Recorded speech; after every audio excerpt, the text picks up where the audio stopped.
فرمایا، بہت سے پیغمبروں کو پیدا فرمایا، بہت سے رسولوں کو پیدا فرمایا، لیکن حضرات محترم حضرت نوح علیہ السلام آئے، حضرت آدم علیہ السلام آئے، حضرت شیس علیہ السلام آئے، حضرت یونس علیہ السلام آئے، حضرت لوط علیہ السلام آئے، حضرت ہود علیہ السلام آئے۔ لیکن آپ ایک بات پر غور کرو کہ جتنے نبی تشریف لائے دنیا میں، ان سب کی امتوں کے لیے اللہ تبارک و تعالیٰ نے قرآن میں ان کو پکارا۔ تو آپ دیکھیے کس انداز میں پکارا ہے۔ میرا رب فرماتا ہے قرآن پاک میں، یا ایھا المساکین، اے مسکینوں۔ تمام نبی جب آ چکے ہیں، ان کی امت کو اللہ پکار رہا ہے، کہہ رہا ہے اے مسکینوں، اور ان کے نبی کو اللہ تعالیٰ نے قرآن میں پکارا، کس انداز سے پکارا۔ ان کو اللہ تبارک و تعالیٰ کہہ رہا ہے یا ایھا الذین، اے ایمان والو۔ ان جو نبی آ چکے ہیں ان کو اللہ تعالیٰ قرآن میں پکار رہا ہے اے ایمان والو، یا ایھا الذین۔ اور ہمیں اور آپ کو اپنی قسمت پر ناز کرنا چاہیے، جتنا ناز کرے اتنا کم ہے۔ اس نبی جو خاتم النبی جین ہیں، جو نبیوں کے سردار ہیں، جو نبیوں کے امام ہیں، جو ہم سب ان کے امتی ہیں، اللہ تعالیٰ جب قرآن میں پکار رہا ہے تو کس انداز میں پکار رہا ہے، ہم سب کو یاد کر رہا ہے۔ وہ کہہ رہا ہے یا ایھا الذین آمنوا، اے ایمان والو، اے ایمان والو۔ جو پہلے نبی آئے ان کو اللہ تعالیٰ یاد کر رہا ہے تو ان سے کہہ رہا ہے اے ایمان والو، یا ایھا الذین۔ اور جو خاتم النبیین ہیں، جو اللہ تبارک و تعالیٰ کے پیارے محبوب ہیں، ان کی اپنی امت کو یاد کر رہا ہے۔ اللہ تعالیٰ تو قرآن پاک میں فرما رہا ہے یا ایھا الذین آمنوا، اے ایمان والو۔ ادھر نبیوں کو پکار رہا ہے تو ان سے کہہ رہا ہے اے ایمان والو۔ ادھر آخری نبی کی امت کو پکار رہا ہے تو کہہ رہا ہے یا ایھا الذین آمنوا، اے ایمان والو۔ اور اپنے محبوب کو جب پکار رہا ہے تو کس انداز سے پکار رہا ہے تو کہہ رہا ہے یا ایھا المزمل، یا ایھا المزمل۔ تو حضرات محترم، تو تمام نبی آئے، ان سب کی امتیں آئیں، ان سب کی امت سے افضل ہمارے اور آپ کے صلی اللہ تعالیٰ علیہ وسلم کی امت ہے۔ تو ہم اور آپ یہاں پر بیٹھے ہوئے ہیں، تمام نبی آئے، لیکن ان تمام نبیوں میں سب سے افضل ہمارے اور آپ کے نبی۔ تمام نبی آئے، ان نبیوں کے سردار ہیں، کوئی اور نہیں ہے بلکہ ہم سب کے مصطفیٰ، ہم سب کے مصطفیٰ ہیں۔ حضرات محترم، آپ نے ایک بات سنی ہوگی، حضرت ہود علیہ السلام کی قوم، جن کو اللہ تعالیٰ نے بندر بنا دیا، جن کو اللہ تعالیٰ نے بندر بنا دیا۔ آپ نے سنا ہے؟ نہیں سنا ہے تو خاموشی سے سنیے۔ اللہ تعالیٰ نے ان کو کس وجہ سے بندر بنایا؟ حضرت ہود علیہ السلام کی قوم ہے۔ حضرات محترم، اللہ تبارک و تعالیٰ نے ان سے، وہ لوگ مچھلیاں زیادہ پکڑتے تھے، مچھلیوں کا شکار کیا کرتے تھے، وہ مچھلی کھانے کے بڑا شوقین تھے۔ حضرات محترم، اللہ تبارک و تعالیٰ نے ان کو منع فرمایا، کہا ہفتے کے دن آپ لوگ مچھلی نہ پکڑنا، ہفتے کے دن آپ لوگ مچھلیوں کو نہ پکڑنا، مچھلیوں کو شکار نہ کرنا۔ لیکن حضرات محترم، اللہ تبارک و تعالیٰ نے آزمائش کے طور پر ہفتے والے دن جو ہے مچھلیوں کو جو ہے بلایا، اور بلانے کے بعد کہا، اے پکارا مچھلیوں کو، اور پکارنے کے بعد کہا میرے رب نے، اے مچھلیوں، ہفتے کے دن دریا میں تو پانی کے اوپر آ جانا، پانی میں جو ہے کودنا، آزمائش کے طور پر۔ تب تمام لوگوں نے دیکھا کہ یار اللہ تعالیٰ نے ہفتے کے دن مچھلی پکڑنے سے منع کیا ہے، لیکن ہفتے والے دن تو مچھلیاں اوپر آتی ہیں اور بہت ساری اکٹھا ہو کر کے کنارے سے لگ جاتی ہیں۔ تو انہوں نے جگاڑ کیا۔ جگاڑ ہمارے ہندوستان میں چلتا ہے بہت زیادہ، دیکھا ہوگا آپ نے، آدھی موٹر سائیکل کاٹ لیتے ہیں، اس میں ٹھیلا لگا لیتے ہیں، صاحب وہ بانڈ ڈھونے کی جو ہے سواری بن جایا کرتی ہے۔ ہمارے ہندوستان میں سب سے زیادہ جگاڑ کیا جاتا ہے۔ اسی طریقے سے ان لوگوں نے بھی جگاڑ ڈھونڈا اور جگاڑ لگایا۔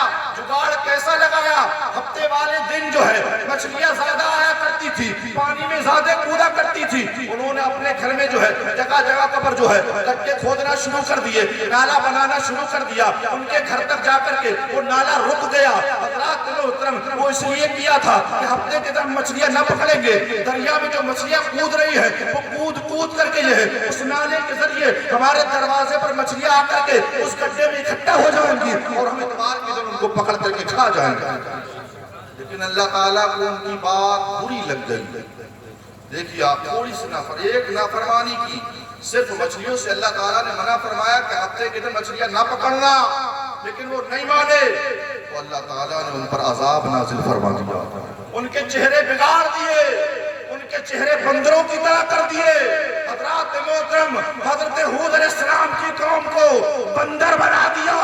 آپ غور کریں، ہم رات دن جو ہے اللہ کی نافرمانیاں کر رہے ہیں۔ ہم دن سے جو ہے شروع ہوتا ہے، صبح جب ہوتی ہے ہم جھوٹ بولنا شروع کر دیتے ہیں، ہمارے منہ سے گالیاں نکلنا شروع ہو جاتی ہے۔ ہمارے نوجوان جو ہے جا کر کے اپنے گھروں پر اپنا آئینہ دیکھنا، آئینے میں اپنی شکل دیکھنا اور دیکھنے کے بعد یاد کرنا، آج صبح سے میں نے کتنا جھوٹ بولا ہے، آج صبح سے میں نے کتنی گالیاں دی ہے، آج صبح سے میں نے جو ہے کتنی چغل خوریاں کی ہیں، لیکن اس کے باوجود اللہ تعالیٰ نے میری شکل کو نہیں بگاڑا، میری شکل کو جو ہے بندر کی طرح نہیں بنایا۔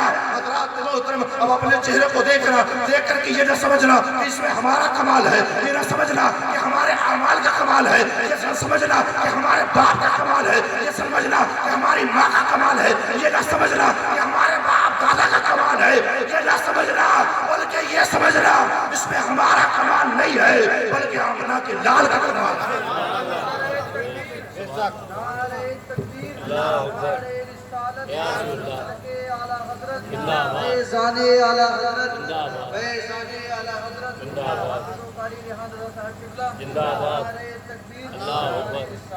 رات محترم، آج ہمارے نوجوان ذرا اپنے اوپر توجہ دیں کہ نماز ہمارے اوپر فرض کی گئی ہے۔ اللہ تعالیٰ نے فرمایا ہے لوگوں مسلمانوں اے بندو میں نے تمہارے اوپر نماز کو فرض کیا ہے لیکن ہم نماز نہیں پڑھ رہے ہیں۔ اس قوم نے صرف ایک نافرمانی کی تھی لیکن ان کی قوم پر اللہ تعالیٰ نے عذاب نازل فرما دیا۔ اس امت، آج امت دیکھ لیجئے، یہ نبی کی امت جھوٹ بھی بول رہی ہے، یہ نبی کی امت شراب بھی پی رہی ہے، یہ نبی کی امت جمعہ بھی کھیل رہی ہے، یہ نبی کی امت دھوکہ دھڑی بھی کر رہی ہے، یہ نبی کی امت جو ہے چغلیاں کر رہی ہے، یہ نبی کی امت جو ہے گالیاں بک رہی ہے۔ صبح سے شام تک جو ہے ہم ایک دوسرے کو دھوکہ دیتے ہوئے نظر آ رہے ہیں، ایک دوسرے سے جو ہے جھوٹ بولتے ہوئے نظر آ رہے ہیں، لیکن اللہ تعالیٰ نے ہم پر عذاب نازل نہیں فرمایا۔ یہ کیوں نہیں فرمایا؟ وجہ کیا ہے؟ وجہ یہ ہے کہ ہم جس کی امت میں ہیں وہ پیارے محبوب سے اللہ تعالیٰ بہت پیار سبحان اللہ، بے شک سبحان اللہ، بہت پیار کرتا ہے۔ حضرات محترم، ہمیں دعا کرنا چاہیے اپنے پیارے آقا صلی اللہ تعالیٰ علیہ وسلم پر کہ اللہ تعالیٰ نے تمام نبیوں کی امت پر جو ہے عذاب نازل فرمائے۔ حضرت یونس علیہ السلام اپنی امت کو سمجھایا کرتے تھے، اے میری قوم سدھر جاؤ، میں اللہ کا نبی ہوں، اللہ ایک ہے، اس کی عبادت کرو۔ لیکن حضرات محترم، کوئی پتھروں کی عبادت کر رہا ہے، کوئی بتوں کی عبادت کر رہا ہے، کوئی کسی کی عبادت میں لگا ہوا ہے۔ حضرت یونس علیہ السلام سمجھا رہے ہیں، اے میرے قوم کے لوگوں مان جاؤ، اے میرے قوم کے لوگوں آج سدھر جاؤ، اے میری قوم کے لوگوں آج سمجھ جاؤ، اگر آج نہ سمجھو گے پھر کب سمجھو گے؟ حضرات محترم، یہی معاملہ آج کا ہے، اے مسلمانوں، اگر آج نہ سمجھو گے تو کب سمجھو گے؟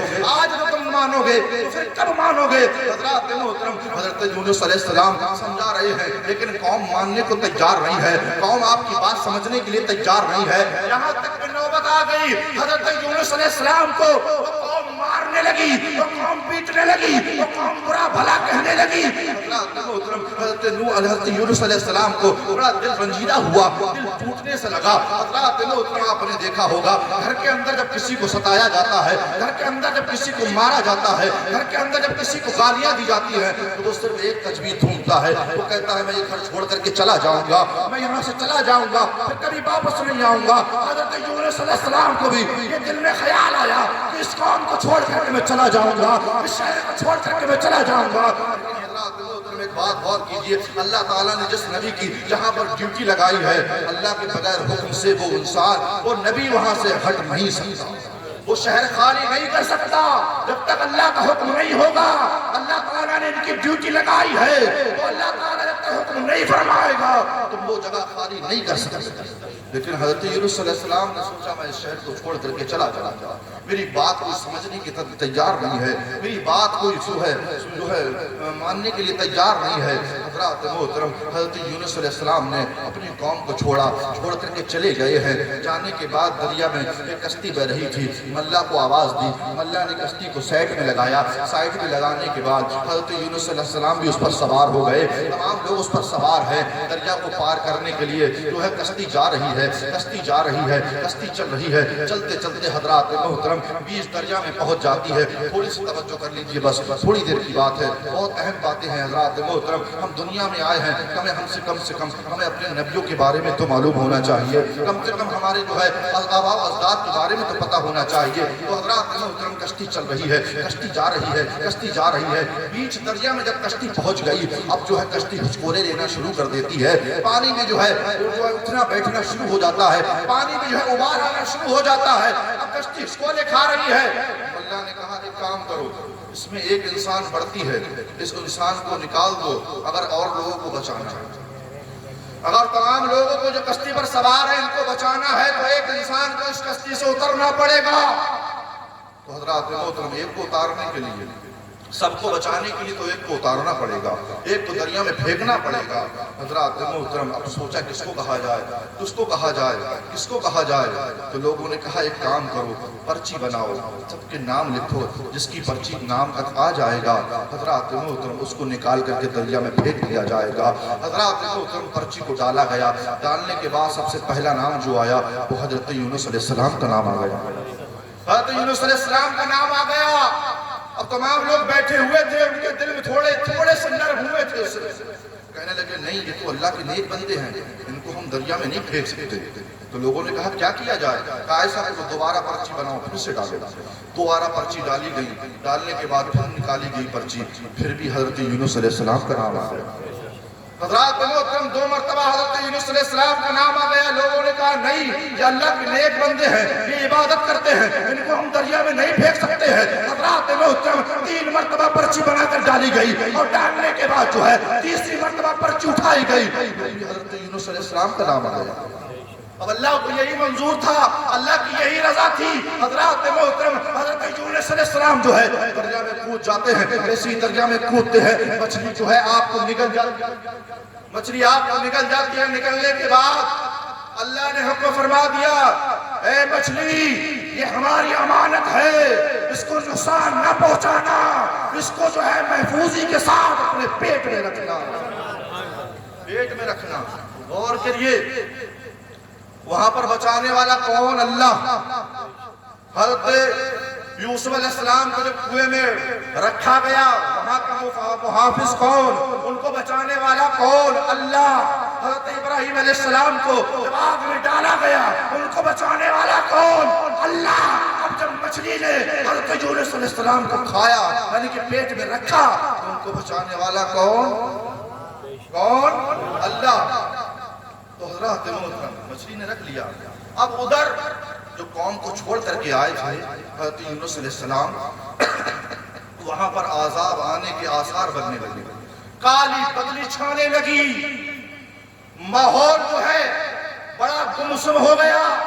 وہاں کے لوگوں نے دیکھا اور دیکھنے کے بعد کہنے لگے لگتا ہے حضرت یونس علیہ السلام نے کہا تھا اے لوگوں مان جاؤ، اے میری قوم سمجھ جاؤ، اگر تم نہ سمجھو گے تو اللہ کا عذاب آ جائے گا۔ قوم کہہ رہی تھی اے یونس علیہ السلام کب عذاب آئے گا؟ تم کب سے یہ کہہ رہے ہو کہ اللہ کا عذاب آئے گا، اللہ کا عذاب آئے گا، عذاب کب آئے گا؟ حضرات محترم قوم یہی کہتی رہی اے یونس علیہ السلام اگر آپ نبی ہو، آپ نے کہا تھا کہ عذاب آ جائے گا، تو عذاب آ جانا چاہیے تھا، عذاب کیوں نہیں آ رہا ہے؟ حضرات محترم جب یونس علیہ السلام جو ہے مچھلی کے پیٹ میں پہنچ گئے ہیں ادھر عذاب آنے کے جو ہے آثار بن رہے ہیں۔ اب ساری قوم ڈر گئی، ساری قوم جو تھرانے لگی، ساری قوم اللہ سے خوف کھانے لگی۔ اب اللہ کی بارگاہ میں آنسو نکال رہی ہے، رو رہی ہے، ہاتھ جوڑ رہی ہے مولا ہمیں معاف کر دے، مولا ہم سمجھ نہیں پائے تھے، اللہ کا وہ نبی تھا، وہ تیرا جو پیغمبر تھا، وہ تیرا بھیجا ہوا رسول تھا، ہم یونس علیہ السلام کو سمجھ نہیں پائے تھے، مولا ہمیں معاف کر دے، مولا ہمیں معاف کر دے۔ حضرات محترم اللہ کی بارگاہ میں جو کوئی جو ہے آنسوؤں سے روتا ہے اور اپنے جو ہے رب کی بارگاہ میں گڑگڑا کر کے جو ہے اپنے جو ہے غلطیوں کی معافی مانگتا ہے تو میرا رب اسے معاف کر دیا کرتا ہے۔ ایسے ہی جو ہے حضرت یونس علیہ السلام کی قوم رو رہی تھی، چیخ رہی تھی، چلا رہی تھی، آنکھوں میں آنسو آ رہے تھے، زاروں قطار رو رہے تھے۔ اللہ کی رحمت جوش میں آ گئی، اللہ تعالیٰ نے ان سب کو معاف فرما دیا۔ اللہ اکبر یا رسول اللہ یا رسول اللہ یا غوث زندہ باد زندہ باد اللہ اکبر۔ بات سمجھ میں آ رہی ہے؟ تو عذاب ٹل گیا، عذاب چل گیا. اب ساری قوم حضرت یونس علیہ السلام کو تلاش کر رہی ہے, ڈھونڈ رہی ہے کہاں گئے. زمین کے اوپر ہوں تو نظر آئے, کہیں پہاڑی میں ہوں تو نظر آئے, کہیں پر جاتے آتے ہوں تو نظر آئے. اب یونس علیہ السلام نظر نہیں آ رہے ہیں. نظر آئے بھی تو کیسے؟ مچھلی کے اندر, جو پیٹ کے اندر جو ہے, اور مچھلی کہاں ہے؟ دریا کے اندر ہے. اب دریا کے اندر مچھلی کون تلاش کرنے جائے گا؟ جو ہے مچھلی کو کون دیکھنے جائے گا؟ اگر مچھلی دیکھ بھی لے گا تو مچھلی کے پیٹ کے اندر کون دیکھنے جائے گا؟ کون دیکھنے جائے گا؟ کوئی نہیں دیکھنے جائے گا. تو حضرات محترم, حضرت یونس علیہ السلام کو 40 دن یا 30 دن مچھلی نے پیٹ میں رکھا. رکھنے کے بعد جو ہے اللہ نے حکم فرمایا, اے مچھلی میرے یونس کو باہر نکال. حضرات محترم, مچھلی سائیڈ میں آ گئی, اور آنے کے بعد جو ہے سائیڈ میں آ کر کے منہ کھولا. حضرت یونس علیہ السلام باہر آ گئے, لیکن آپ جو ہے آپ کا جسم بڑا ملائم ہو گیا تھا, آپ کی خال بڑے ملائم ہو گئی تھی. تو حضرات محترم, اللہ تعالیٰ نے حکم دیا, کیونکہ کمزور بھی ہو گئے تھے, اللہ تعالیٰ نے حکم دیا, انار کا جو ہے درخت نکل آیا, اور انار اس میں توڑا. توڑنے کے بعد حضرت یونس علیہ السلام نے انار کو کھایا, اور تھوڑی سی تابعانی آئی تھی, تھوڑی سی طاقت آئی تھی. تو میرا بتانے کا مقصد یہ ہے کہ جتنی قومیں آئی ہیں, جتنے نبی آئے ہیں, جتنے نبی کی قومیں ہیں, آج بھی جو قومیں بھٹک گئی ہیں, وہ قومیں گمراہ ہو گئی ہیں. حضرات محترم, قوموں پر عذاب آیا تھا, لیکن ہمارے اور آپ کے نبی 1450 سال سے زائد گزر گئے ہیں, کلمہ پڑھائے ہوئے, دین کو پھیلائے ہوئے, لیکن آج بھی ان کے امتی ان کا کلمہ پڑھتے ہوئے نظر آ رہی ہے. بھٹکے نہیں ہیں, گمراہ نہیں ہوئے ہیں.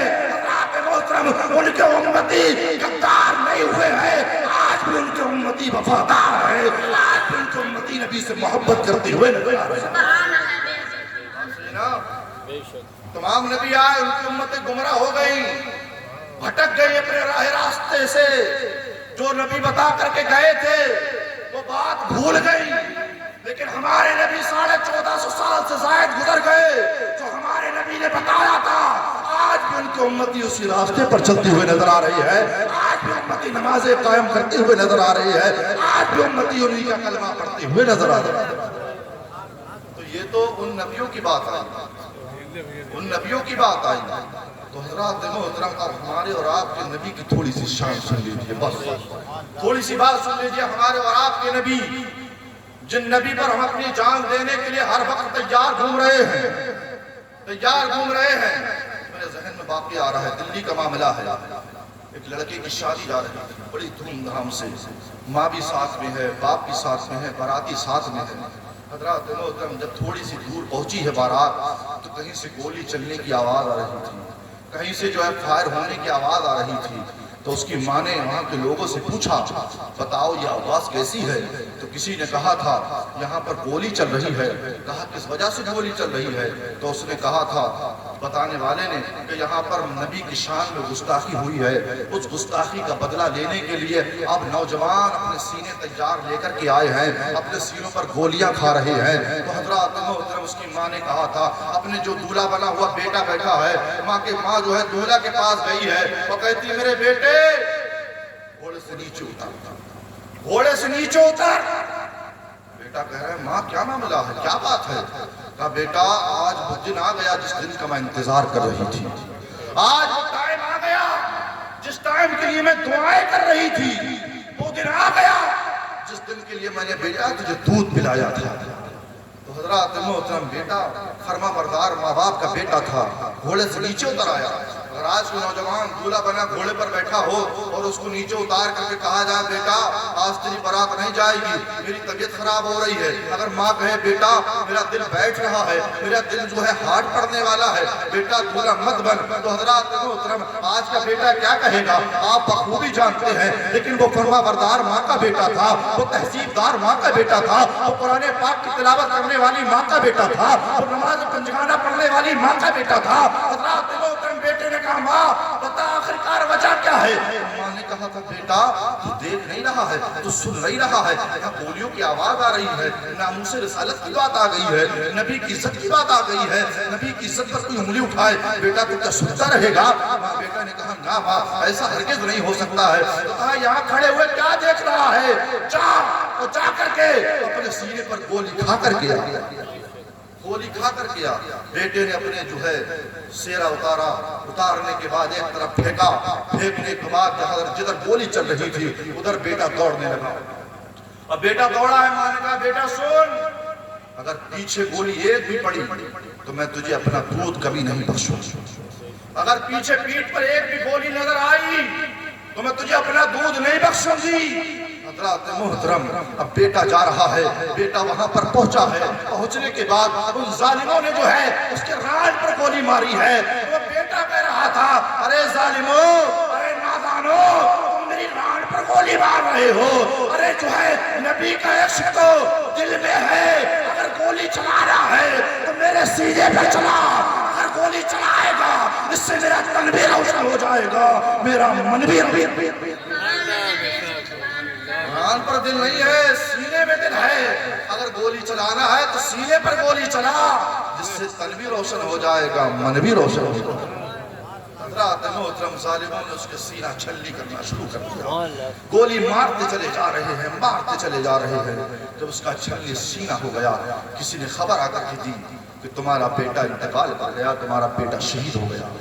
ماں کے پاس جب میت کو لایا گیا تو ماں آ رہی ہے. آنے کے بعد پہلے ماں نے اپنے بیٹے کو پٹ کیا, پٹ کرنے کے بعد پیچھے پیٹ کی جو ہے تلاش کر رہی ہے کہ ایسا تو نہیں میرا بیٹا بھاگا ہو اور پیچھے سے گولی چلائی گئی ہو, اس لیے پیچھے پیٹ تلاش کر رہی ہے. اگر تھوڑا سا بھی زخم ہوتا تو ماں کہہ رہی ہے, بیٹا اگر تیرے مٹھے پر بھی ابھی گولی پڑی ہوتی تو میں تجھے اپنا دودھ نہیں بخشتی, میں تجھے کبھی معاف نہیں کرتی. اب اس نے پلٹ کر کے دیکھا ہے تو کیا دیکھ رہی ہے, سینے پر گولی ہی گولی دکھ رہی ہے, سینے پر جو ہے سینہ چھلنی چھلنی دکھ رہا ہے. حضرات محترم, تمام عورتیں بیٹھی رو رہی ہیں, تمام عورتیں بیٹھی رو رہی ہیں.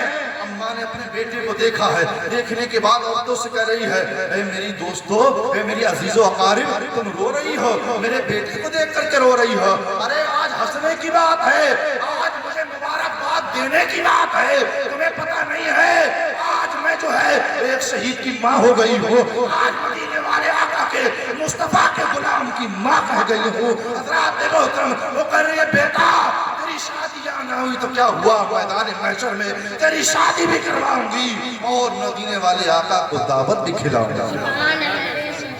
سے عاشق رسول گزرے ہیں. حضرات, جب میرے آقا نے نبوت کا اعلان کیا نا تو مکے کے لوگ جل بھن کر کے کباب بن گئے. ابو جہل, عتبہ, شیبہ, انہوں نے سن کر کے کہنے لگے, دے دو خود, اب نبوت کا اعلان کر دیا, نبی ہونے کا دعویٰ کر دیا, یہ کہہ رہے ہیں ہم نبی ہیں. حضرات محترم, اب جو ہے مکہ کے اندر احقاقار مچ گئی, گدر کٹ گیا, قرآن کٹ گیا. تو حضرات محترم, ادھر حضرت صدیق اکبر رضی اللہ تعالیٰ عنہ جو سرکار مدینہ کے اول خلیفہ ہیں, وہ یمن کے راستے پر گئے ہوئے تھے, یمن کے شہر میں تجارت کرنے کے لیے. اور رات میں سوئے, سونے کے بعد انہوں نے خواب دکھائی دیا کہ ایک چاند نکلا ہے اور اس چاند میں سارے آسمان میں روشنی ہو گئی ہے, اور وہ چاند دیکھتے ہیں کہ میری گود میں آ گیا, میری گود میں آ گیا ہے. تو حضرات محترم, حضرت صدیق اکبر رضی اللہ تعالیٰ عنہ نے جب یہ معاملہ دیکھا تو وہاں کے ایک راہب کے پاس گئے جس کی عمر 390 سال کی تھی. ایک بزرگ تھا, ایک بوڑھا آدمی تھا جس کی عمر 390 سال کی تھی. جب اس کے پاس پہنچے ہیں, اس بوڑھے نے جب نظر ڈالی ہے تو کہتا ہے, کیا تم مکی کے رہنے والے ہو, کیا تم قریشی ہو؟ کہا ہم, میں قریش کے تعلق رکھتا ہوں. کہا تم حیتی ہو؟ کہا ہاں. کہا تم تجارت کرنے کے لیے آئے ہو؟ کہا ہاں. کہا ایک چیز اور بتا دو, تمہاری ناف کے نیچے دل ہے؟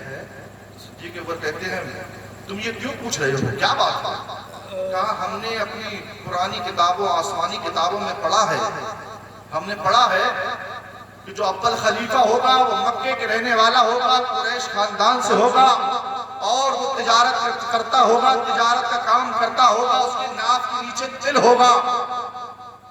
تو حضرات محترم, حضرت صدیق اکبر کہتے ہیں, میں نہیں دکھانے والا, کہ نہیں دیکھو تو آپ ہی دیکھ لو. تو آپ نے دیکھا, واقعی آپ کے ناف کے نیچے دل موجود تھا, دل موجود تھا. تو حضرات محترم, تو آپ نے کہا بتانا کیا چاہتے ہو؟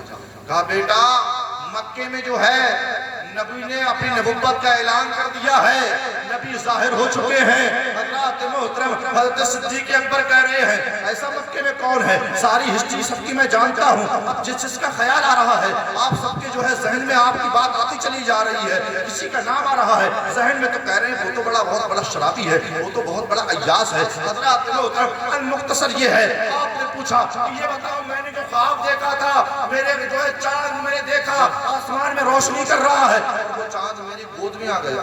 تو انہوں نے کہا سن بیٹا، جس نبی نے نبوت کا اعلان کیا ہے نا، اس نبی کے آنے سے جو ہے سارے دنیا میں روشنی پھیل گئی، اور وہ جو چاند تیری گود میں جو آیا ہے نا، وہ نبی تیری گود میں قدم رکھ کر کے سوئے گا، تیری جو ہے نبی جو ہے اپنا سر تیرے قدموں پر رکھ کر کے سوئے گا، تیری ران پر جو ہے اپنا سر مبارک رکھ کر کے سوئے گا، اس لیے وہ چاند تیری گود میں آیا تھا۔ حضرات محترم اب صدیق اکبر وہاں سے روانہ ہوتے ہیں، وہاں سے مولاتے ہیں، اور آنے کے بعد جب مکہ میں آ گئے ہیں تمام لوگ اکٹھا ہو گئے، تمام لوگوں کی بھیڑ لگ گئی، ابو جہل اکٹھا ہو گئے، جو ہے نوتبہ اور شیبہ بھی آ گئے، اور آنے کے بعد کہنے لگے صدیق تم نے سنا ہے ابو بکر نبوت کا اعلان کر دیا گیا، ہمارے پرانے خداؤں کو برا کہا جا رہا ہے، ہمارے پتھروں والے خداؤں کو برا کہا جا رہا ہے۔ کہا کس نے اعلان کر دیا؟ کہا انہوں نے، محمد بن عبداللہ نے۔ تو حضرت صدیق اکبر کی دوستی بہت گہری تھی مدینے والے آقا سے۔ آپ نے کہا اچھا، آپ نے جلدی جلدی سب کو نپٹایا، نپٹانے کے بعد آپ گئے حضرت مدینے والے آقا کے پاس، اور اس ٹائم دوستی کا معاملہ تو آپ نے کہا اے محمد آپ نے جو ہے نبوت کا اعلان کر دیا؟ کہا ہاں میں اللہ کا نبی ہوں۔ کہا اچھا اللہ کے نبی ہو تو اللہ کے نبی تو کوئی نہ کوئی معجزہ دکھاتے ہیں، آپ کو معجزہ دکھائیے نا۔ تو آپ نے کہا تھا معجزہ دیکھنا چاہتے ہو؟ کیا بھول گئے یمن میں تمہیں ایک بزرگ آدمی ملا تھا، ایک بڈھا آدمی ملا تھا جس کی 390 سال کی عمر تھی، اس نے تمہیں تمام چیزیں بتائی تو تھی، تمہیں ایک جو ہے بتایا تو تھا کتنی ناف کے نیچے دل ہوگا تو جو ہے نبی کا پہلا خلیفہ ہوگا۔ جب اتنی بات صدیق اکبر نے سنی ہے تو بات سمجھ میں آ گئی، کہنے لگے کہ میرے مدینے والے آقا کوئی مانے نہ مانے صدیق اکبر آپ کو مان گیا ہے، آپ اللہ کے نبی ہیں۔ سبحان اللہ، اللہ اکبر، اللہ اکبر، یا رسول اللہ، یا رسول اللہ، یا غوث، یا غوث، زندہ آباد، زندہ آباد، زندہ آباد، زندہ آباد، اللہ اکبر۔ تو حضرات محترم کہنے لگے، اور اس بزرگ آدمی نے ایک نعت لکھی تھی سرکار کی شان میں، تو اس نے کہا تھا میں بزرگ آدمی ہوں، مجھے وہاں تک پیدل نہیں جا ملے گا، ایسا کرنا ہے ابو بکر یہ میری نعت جو ہے نا مدینے والے آقا کو دے دینا، مدینے والے آقا نے اگر قبول فرما لی تو میرا بیڑا پار ہو جائے گا۔ تو میرے آقا فرماتے ہیں ابو بکر وہ نعت لاؤ جو اس بزرگ آدمی نے دی تھی۔ بے شک۔ تو بتائیے یہ غیب کی بات ہوئی، مدینے والے آقا مکے میں ہیں اور یمن کا راستہ بہت دور ہے، میرے آقا دیکھ رہے ہیں کہ اس بزرگ نے، اس بوڑھے آدمی نے آپ کو کیا کیا بتا دیا۔ تو جب ابو جہل نے دیکھا اب معاملہ سمجھنے والا نہیں ہے، ہمارے بدھوں کو برا کہا جا رہا ہے، اس نے حضرت حبیب یمنی کو خط لکھا اور لکھنے کے بعد کہا یار تو جو ہے نبیوں کے معاملے میں زیادہ جانتا ہے، تجھے علم زیادہ ہے، تجھے جو ہے تمام لوگوں کی جو ہے دوائی اچھی کرتا ہے، علاج اچھا کرتا ہے، نبی ایک شخص کا علاج کرانا ہے، مکے میں ہے جو ہے ایسی ایسی باتیں کر رہا ہے، ادھر ادھر کی باتیں کر رہا ہے، کبھی کہہ رہا ہے میں نبی ہوں، کبھی کہہ رہا ہے اللہ کا میں نبی بھیجا ہوا ہوں۔ حضرات محترم حبیب یمنی نے جب وہ خط پڑھا، خط پڑھنے کے بعد رات ہی رات میں سواری کو تیار کیا، تیار کرنے کے بعد جو ہے وہاں سے سواری پر سوار ہوتے ہیں اور آنے کے بعد جو ہے مکہ کی سرزمین پر آ رہے ہیں، اور جو ہے ابو جہل جو ہے حبیب یمنی کا انتظار کر رہا ہے اور روئی لے کر کے کھڑا ہے، کھڑے ہونے کے بعد جو ہے جیسے حبیب یمنی مکہ آتے ہیں اور آنے کے بعد جو ہے ابو جہل دیکھتا ہے، دیکھ کر کے خوش ہو جاتا ہے، کہتا ہے جلدی جلدی نیچے اترو اور یہ روئی کو کانوں میں لگا لو۔ حضرت حبیب یمنی نے کہا ایسا کیوں، روئی کانوں میں کیوں لگوا رہے ہو؟ کہا میں اس لیے کہہ رہا ہوں جو اس کی آواز کو سن لیتا ہے، جو مدینے والے مصطفیٰ کی آواز کو جو سن لیتا ہے، میں اپنے لہجے میں بات کر رہا ہوں، مدینے والے آقا کی جو آواز کو سن لیتا ہے وہ ان کا دیوانہ ہو جاتا ہے، وہ اس کی جو ہے کلمہ پڑھنے لگ جاتا ہے، اس لیے اپنے کانوں میں روئی کو لگا لو۔ روئی کو لگا لیا گیا. کہا جلدی جلدی بتاؤ کیا معاملہ ہے. کہا معاملہ یہ ہے ایک انسان ہے جس کا نام محمد ہے, اس نے جو ہے نبوت کا اعلان کر دیا ہے, وہ کہہ رہا ہے میں نبی ہوں, وہ نبی ہونے کا دعویٰ کر رہا ہے. تمہیں خوشبو سے پہچاننا ہے, تمہیں آنکھوں سے پہچاننا ہے, تمہیں اس کی نبض پکڑ کر کے پہچاننا ہے. حضرات انہوں نے کہا ٹھیک ہے میں اس کی نبض پکڑ کر کے پہچان لوں گا. تو ابو جہل کہہ رہا کہ نہیں نبض پکڑ کر کے میں پہچاننا, اگر تم نبض پکڑ کر کے پہچانو گے تمہیں پتہ نہیں ہے. ایک بزرگ آدمی آیا تھا نبی کی بارگاہ میں اور کہنے لگا سرکار میری بیٹی کی جو ہے شادی ہے, میں اس کو رخصت کر رہا ہوں اور جو ہے میں چاہتا یہ ہوں کہ اپنی بیٹی کو جو ہے خوشبو سے معطر کر دوں. سرکار کچھ اطاعت عنایت فرما دیجئے. آپ نے کہا جا بیری کی لکڑی لے کر کے آ. وہ بیری کی لکڑی لے کر کے آیا. آپ نے اپنے ایسے کو جسم پر ٹچ کیا, ٹچ کرنے کے بعد جو ہے اس کو دے دیا. کہا جا اپنی بیٹی کے لگا دینا. حضرات محترم بیٹی کے لگایا تو بیٹی مہکنے لگی, بیٹی کے دولہا کو لگایا تو دولہا مہکنے لگا. یہاں تک کہ مؤخرین نے لکھا ہے کہ ان کی 7 پشتیں مہکتی چلی گئی. حضرات محترم ایک بزرگان دین فرماتے ہیں جب اس گلی سے میں گزرا تھا تو مجھے مدینے والے آقا کی خوشبو آئی تھی. میں سمجھ گیا تھا یہ اسی کا معاملہ ہے جس کو نبی نے عطر دیا تھا, جس کو نبی نے اپنا پسینہ دیا تھا, وہ تو معطر ہوئی تھی. اس کی 7 پشتیں تک جو تک خوشبو آنا شروع ہو گئی, اس کی 7 پشتیں تک خوشبو آنا شروع ہو گئی. حضرات محترم کہا نہیں آنکھ مت پکڑنا, نبض دے کر کے مت لینا. پھر کیسے دیکھوں؟ کہا ان کی آنکھیں دیکھ لینا. ڈاکٹر آنکھیں دیکھ کر کے بتا دیتے اس کو کیا مرض ہے.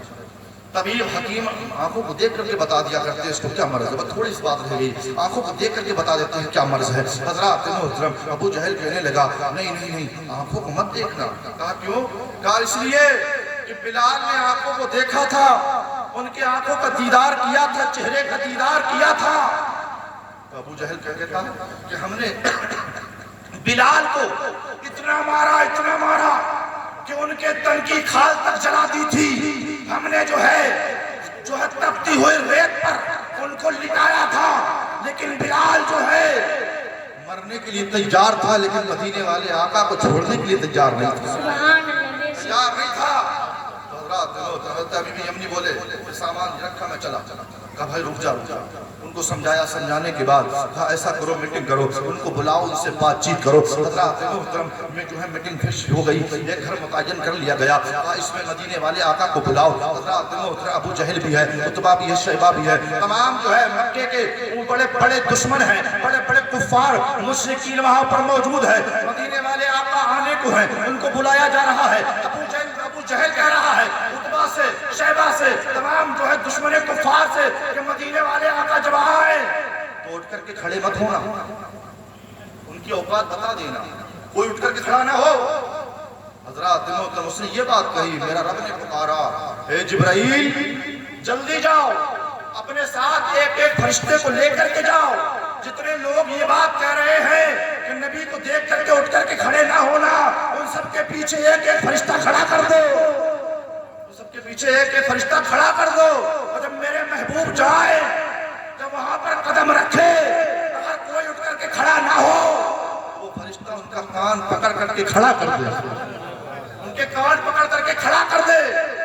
محترم میرے محبوب آئے, پیارے مدینے والے آقا تشریف لا رہے ہیں. حضرات محترم مدینے والے آقا آ رہے ہیں. جیسے ہی اس گھر میں قدم رکھا ہے, کونیاں چل رہی ہے, ابو جہل کونی مار رہا ہے, عتبہ کونی مار رہا ہے, شیبہ کونی مار رہا ہے. گویا کہ یہ بتا رہا ہے کہ کھڑے مت ہونا. ایک دوسرے سے کہہ رہے ہیں کھڑے مت ہونا, کھڑے مت ہونا. جیسے میرے پیارے آقا کا قدم جو ہے چوکھٹ کے اندر رکھا گیا, ویسے جبرائیل نے ابو جہل کے کان پکڑ کر کے کھڑا کر دیا. جیسے ابو جہل کھڑا ہوا, عتبہ بھی کھڑا ہو گیا, شیبہ بھی کھڑا ہو گیا. تمام بڑے بڑے جو کفار مشرکین وہاں پر موجود تھے سب اٹھ کر کے کھڑے ہو گئے. حضرات محترم اب جو ہے عتبہ دیکھ رہا ہے, ابو جہل کھڑا ہو گیا, عتبہ بھی کھڑا ہو گیا. عتبہ نے جو ہے شیبہ نے دیکھا کہ عتبہ کھڑا ہو گیا تو شیبہ بھی کھڑا ہو گیا. تمام جو ہے کفاروں نے دیکھا کہ یار ابھی تک تو یہ منع کر رہا تھا, ابو جہل خود منع کر رہا تھا کہ مدینے والے مصطفیٰ آئے تو اٹھ کر کے کھڑے مت ہونا. سب سے پہلے تو یہی کھڑا ہو گیا, اس کو دیکھ کر کے ہم بھی کھڑے ہو گئے. حضرات محترم جب میرے آقا آئے اور اپنی شان و شوکت کے ساتھ وہاں پر تشریف فرما ہوئے, حضرت جبرائیل نے کانوں کو چھوڑ دیا, دھڑ سے نیچے گر گیا. ابو جہل دھڑ سے نیچے گرا, عتبہ نیچے گرا, شیبہ نیچے گرا, تمام لوگ نیچے گر گئے. اب اب بات شروع ہوتی ہے. حبیب یمنی کہتے ہیں تم نے نبی ہونے کا اعلان کر دیا؟ کہا ہاں میں نبی ہونے کا اعلان کرتا ہوں. پڑھو لا الہ الا اللہ محمد رسول اللہ. تم بھی کلمہ پڑھ لو. حضرات محترم اللہ ایک ہے, اس کی عبادت کرو. یہ بت پرستوں کی جو ہے پوجا نہ کرو, یہ تمہیں کچھ نہیں دینے والے. حضرت حبیب یمنی نے کہا میں ایک بات آپ سے عرض کرنا چاہتا ہوں. میں سمجھ گیا ہوں کہ سچا کون ہے جھوٹا کون ہے. میں نے دیکھ دیا ہے. ابھی یہ خود منع کر رہا تھا اٹھ کر کے کھڑے مت ہونا, اب ان کو دیکھ کر کے گھٹ کر کے کھڑا ہو گیا. میں سمجھ گیا کون جھوٹا ہے کون سچا ہے. حضرات محترم حضرت حبیب یمنی کہتے ہیں مجھے معلوم ہے جادوگر ہوتا ہے نا اس کو زمین پر جادوگری چلتی ہے, آسمان پر جادوگری نہیں چلتی ہے. ابو جہل آپ کو جادوگر کہہ رہا ہے. حضرات محترم حضرت حبیب یمنی کہتے ہیں میرے صرف 2 سوال ہیں, آپ ایک سوال کا جواب دے دیں اور دوسرا سوال بھی آپ بتائیں گے, اس کا جواب بھی آپ دیں گے. اب آپ کی بات کوئی پاس آئے کہے بھئی میرے سوال کا جواب دو, ہو سکتا ہے آپ اس کے سوال کا جواب دے دو, لیکن پھر وہ یہ کہے میرا سوال کیا ہے وہ آپ سوال بھی بتاؤ اس کا جواب بھی بتاؤ. نہیں بتا سکتے. حضرات محترم میرے آقا فرماتے ہیں اے حبیب یمنی بتا تیرا سوال کیا ہے. تو حضرت حبیب یمنی کہہ رہے ہیں سرکار مجھے معلوم ہے جادوگر کی جادوگری زمین پر چلتی ہے آسمان پر نہیں چلتی ہے. سرکار آپ چاند کے 2 ٹکڑے کر کے دکھا سکتے ہو؟ میرے آقا نے کہا ہاں حبیب یمنی ہم چاند کے 2 ٹکڑے کر کے دکھا سکتے ہیں. حضرات تم اتنا کہا, حضرت حبیب یمنی کو لے گئے پہاڑ جبل ابو قبیس پہاڑی پر چڑھ گئے. چڑھنے کے بعد حضرات محترم میرے آقا فرماتے حبیب یمنی اس وقت دوپہر کا وقت تھا, سورج سامنے تھا. میرے آقا فرما رہے ہیں حبیب یمنی میں چاند کے 2 ٹکڑے کروں؟ کہا ہاں آپ چاند کے 2 ٹکڑے کیجئے. آپ نے انگلی کا اشارہ کیا, سورج کو ڈبا دیا, انگلی کا اشارہ کیا, چاند اوپر آ گیا. میرے آقا فرماتے حبیب یمنی چاند کے 2 ٹکڑے کر دوں؟ ہاں چاند کے 2 ٹکڑے کر دیجئے. ابو جہل اپنا منہ لٹکائے نیچے کھڑا ہے, وہ جان رہا تھا اس نے جو کہہ دیا ہے وہ کر کے دکھا دے گا, جو کہہ دیا ہے وہ کر کے دکھا دے گا. حضرات محترم میرے آقا نے اپنی انگلیوں کا اس طریقے سے اشارہ کیا, چاند 2 ٹکڑے ہو گیا. ایک پہاڑی کے اس پار تھا, ایک پہاڑی کے اس پار تھا. حضرات محترم حبیب یمنی نے دیکھا کہ سرکار نے چاند کے 2 ٹکڑے کر دیا. حبیب یمنی جو ہے آپ کے قدموں میں گر گئے, کہنے لگے سرکار میں مان گیا ہوں آپ اللہ کے نبی. سبحان اللہ ویسے سبحان نبی ہو. میرے آقا فرماتے حبیب یمنی بتا اس کو یہی چھوڑ دوں قیامت تک کے لیے یا پھر چھوڑ دوں؟ نہیں آپ جوڑ دیجئے. آپ نے انگلیوں کا اشارہ کیا, چاند 2 ٹکڑے تھا جڑ گیا. حضرات محترم حبیب یمنی کہتے ہیں میرا ایک سوال ہو گیا, اب ایک سوال کا جواب آپ دیں گے, سوال بھی آپ کریں گے. حبیب یمنی کہتے ہیں سرکار سے کہ سوال بھی آپ بتاؤ گے, جو میرے دل میں سوال ہے اور اس کا جواب بھی آپ دو گے.